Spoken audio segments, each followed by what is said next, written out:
Bonsoir Rudy. Dans la douleur, mais elle doit être belle quand on rentre au vestiaire.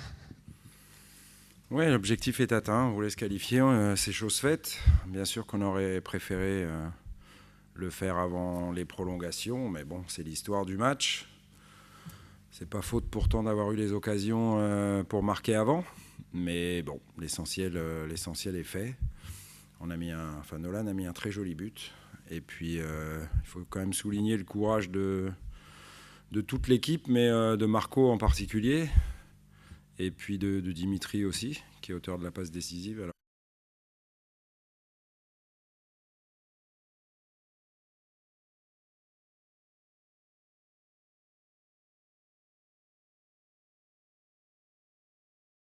Bonsoir Rudy. Dans la douleur, mais elle doit être belle quand on rentre au vestiaire. Oui, l'objectif est atteint. On voulait se qualifier, c'est chose faite. Bien sûr qu'on aurait préféré le faire avant les prolongations, mais bon, c'est l'histoire du match.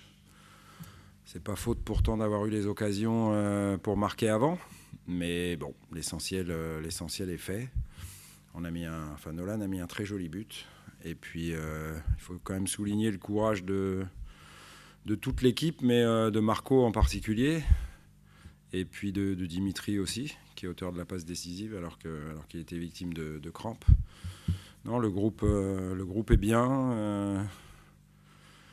Malgré l'infirmerie qui était bien remplie, on a fait un match plus que cohérent, parce que je ne me souviens pas avoir vu Steve concéder une occasion ou avoir dû intervenir sur une occasion de but adverse. Donc contre un adversaire comme Toulouse, c'est une belle performance. On sent de l'inquiétude quand même chez toi, parce que les blessés, ça s'accumule, et il y a un match samedi, avec combien de joueurs?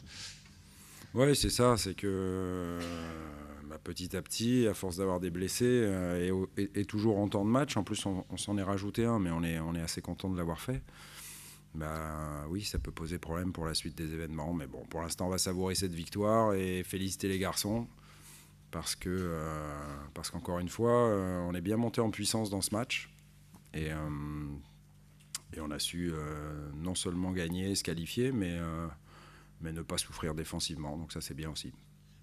Pour la suite, on a bien vu l'envie de toute l'équipe. Je suppose que ça doit te rassurer, parce qu'avant, ça te travaillait un petit peu quand même. On a vu un véritable envie de tout le monde aujourd'hui. Mais ça fait 2-3 matchs quand même, je reconnais. Je sais pas, vous voulez absolument que je sois inquiet. Parce que déjà, la conférence de presse d'avant-match, on avait besoin de se rassurer. Ce soir aussi, non, on n'a pas besoin d'être rassuré. Je pense qu'objectivement, tout le monde voit qu'on est dans une bonne dynamique, dans une bonne série. On est sur 7 points sur 9 en championnat. Avant Valenciennes, on était sur une bonne dynamique, une bonne série. On avait fait jeu égal avec le Bayern de Munich. Quoi qu'on en dise, le Bayern avait 3 points, donc ils étaient obligés de gagner chez nous. Je ne vois pas comment ils sont venus gérer, ou voilà, ça ne paraît pas logique, quoi. Donc l'analyse, c'est celle-ci. C'est que factuellement, l'équipe est bien, l'équipe joue bien. Bien sûr qu'on peut encore s'améliorer, et on va tendre vers ça, notamment sur le fait de concrétiser peut-être plus nos occasions de but. Mais voilà, l'équipe répond sur le terrain et fait ce qu'il faut. On était surpris. Tu lances un gamin comme ça pour ses premières minutes en première division. C'est quelqu'un que tu suivais particulièrement? Même deux, ouais. Dorian a commencé le match, Julien aussi. De toute façon, il faut bien commencer un jour, et puis ce sont des garçons méritants. Voilà, à eux de saisir leur chance quand l'occasion leur est donnée. Voilà, il y avait des joueurs qu'on ne pouvait pas aligner, des joueurs qu'il fallait ménager, et encore, je n'ai fait que 2/3 des changements que j'aurais voulu faire, mais bon, c'est comme ça. On sait que le cours d'un match, après, vous oblige à faire en sorte non seulement de gagner le match, mais aussi à prévoir la suite. Mais des fois, on ne peut pas tout faire en même temps. Avec ce retard pour l'instant en championnat, Rudy, est-ce que la Coupe de la Ligue, même si c'est une coupe, n'est pas quand même un objectif pour le LOSC? Je l'ai dit avant le match et je ne change pas d'avis. On joue toutes les compétitions pour les gagner, et ce soir on voulait se qualifier pour aller le plus loin possible. Mais ce n'est pas parce que on est 10e en championnat qu'on voulait gagner en Coupe de la Ligue. C'est parce qu'on est des compétiteurs, et que toutes les compétitions qui se présentent à nous, tous les matchs qui se présentent à nous dans diverses compétitions, on joue toujours pour les gagner, et ça ne changera pas. Bonne soirée. Bonsoir. Vous diriez que sur ce match que vous êtes montré peut-être un peu trop timide offensivement pour espérer quelque chose, ou c'est votre avis ou pas? Oui, je pense que c'est dur pour les joueurs d'être battus comme ça en toute fin de prolongation, mais en même temps, on a beaucoup subi. On était très bien organisés, on a bien défendu, mais par contre, on a eu une maîtrise trop pauvre, on a rendu trop vite les ballons, ce qui a permis à Lille de prendre confiance, de se créer quelques occasions déjà en première mi-temps.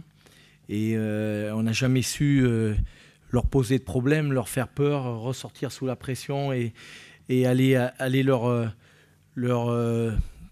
poser des problèmes. Donc je dirais qu'un match où on subit autant, c'est difficile. J'espérais que sur la fin, les efforts fournis par l'équipe seraient récompensés par éventuellement la série de pénaltys ou peut-être Olivier Blondel aurait continué sur sa prestation de 120 minutes où il a été très fort.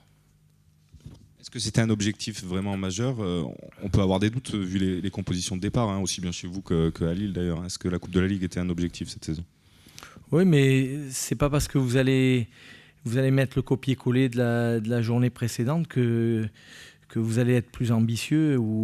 Voilà, je pense que, je l'ai déjà dit, on a un groupe très restreint et il faut que tout le monde ait du temps de jeu, que tout le monde se sente important.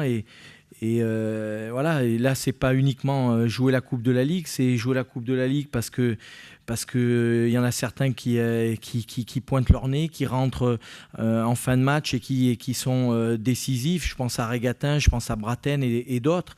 Là, il faut aussi leur donner un peu, je ne vais pas dire à manger, mais il faut leur donner du temps de jeu. Il faut leur faire sentir qu'ils sont très très importants et qu'ils sont proches d'une place dans l'équipe. Si on les voit qu'en fin de match, ils n'ont pas trop l'occasion de se mettre en évidence. Donc j'ai essayé de mettre l'équipe la plus forte sur le plan mental, la plus forte sur le plan physique. Voilà, et ça n'a pas suffi. Voilà. Est-ce qu'il y a eu de la casse? Parce qu'on a vu Yago qui est sorti sur blessure. Est-ce qu'il y a eu... Est-ce qu'il a déjà et est-ce qu'il y a d'autres blessés ou d'autres... Yago avait une contusion au genou déjà à la mi-temps. Voilà, donc il a pris une béquille. Et bon, ensuite l'expulsion règle le problème pour dimanche à Bordeaux. Après, ça sera sûrement de la fatigue. On a Aymen Abdenour qui a une talonnade avec les terrains durs, donc il traîne ça depuis un petit moment. Mais après, le reste, ça sera que de la fatigue et rien d'autre a priori. Alain, c'est frustrant quand on s'appelle Braten de vivre un match comme celui-là. Il a lutté sur tous les ballons et finalement, pour rien, quelque part, si on prend un cas individuel. Oui, mais on n'a pas à sortir un joueur. La prestation, elle est collective. Alors, c'est vrai qu'à partir du moment où déjà on est à 10, c'est très compliqué pour lui. Ça l'était déjà auparavant. Il a manqué de soutien puisqu'on a rarement pu le trouver et apporter le soutien nécessaire pour accompagner les actions. Donc ça n'a pas été un match facile pour lui, mais ça n'a pas été un match facile pour le TFC. Voilà. C'est bon ? Merci.